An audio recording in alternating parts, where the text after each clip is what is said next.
Panalangin para sa bagong taong 2026. Panginoon, sa pagpasok ng taong 2026, lumalapit kami sa iyo ng may pusong puno ng pasasalamat.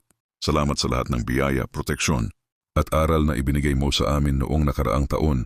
Isinusuko namin sa iyo ang bawat araw ng 2026. Gabayan mo po ang aming bawat hakbang at desisyon.